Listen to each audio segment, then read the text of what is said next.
এখন যে পরিমাণে গরম পড়েছে এর মধ্যেই কিন্তু আমাদের মধ্যে অনেকেই প্রায় গরমে অসুস্থ হয়ে যাচ্ছে।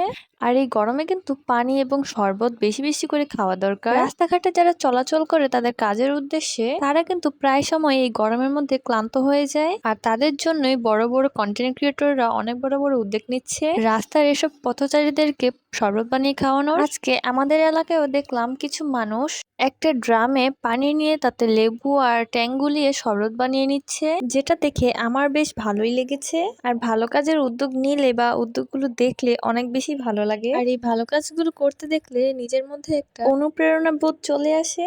তো যাই হোক, আমি আবার চলে গিয়েছিলাম একটু বাইরে একটা পার্সেল রিসিভ করার জন্য। তো চলো দেখে আসা যাক আমি এই পার্সেলটার মধ্যে কি অর্ডার করেছি। আর পার্সেলটা দেখে হয়তো তোমরা বুঝেই ফেলেছো যে এটা আগেই আনবক্সিং করে ফেলা হয়েছে, কারণ আমি চাচ্ছিলাম ডেলিভারি ম্যানের সামনেই পার্সেলটা আনবক্সিং করতে, এতে করে কোনো সমস্যা হলে আবার ডেলিভারি ম্যানের কাছে রিটার্ন করা যায়। আর ফার্স্টে আমি অর্ডার করেছিলাম এরকম ছোট্ট একটা মিনি কার্ড হোল্ডার।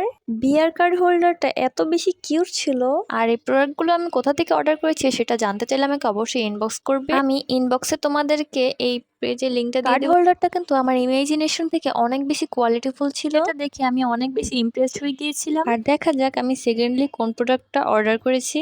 আমার সেকেন্ড প্রোডাক্টটা হচ্ছে একটা মিনি ফ্যান। আমার এই মিনি ফ্যানটা কিন্তু অনেক বেশি কিউট ছিল, আর এটার সাথে একটা মিনি পোর্টেবল চার্জারও দেওয়া ছিল। গরমে এই জিনিসটা আমার অনেক বেশি কাজে আসবে। পার্সেলগুলো আনবক্সিং করা শেষে চলে গিয়েছিলাম একটু আম ভর্তা বানাতে। আমগুলোতে এত বেশি আঁশ ছিল যে ভর্তাটাই বানাতে পারছিলাম না। আম ভর্তাটা দেখতে একদমই পটল ভর্তার মতো লাগছিল, কিন্তু এই গরমে আম ভর্তা খেতে কি যে মজা লাগে। আর সেদিনের পটলের মতো দেখতে ভর্তাটা আম ভর্তাটাও কিন্তু অনেক বেশি মজা হয়েছিল। নিজের প্রশংসা নিজেই করছি। এরপর কয়েক টুকরো তরমুজ খেয়ে নিলাম। তরমুজটা কিন্তু অনেক বেশি মিষ্টি ছিল মাশাআল্লাহ। আমি তরমুজ খেতে থাকি, ততক্ষণে তোমরা আমার ব্লগটা এনজয় করতে থাকো। Thanks for watching. আল্লাহ হাফেজ।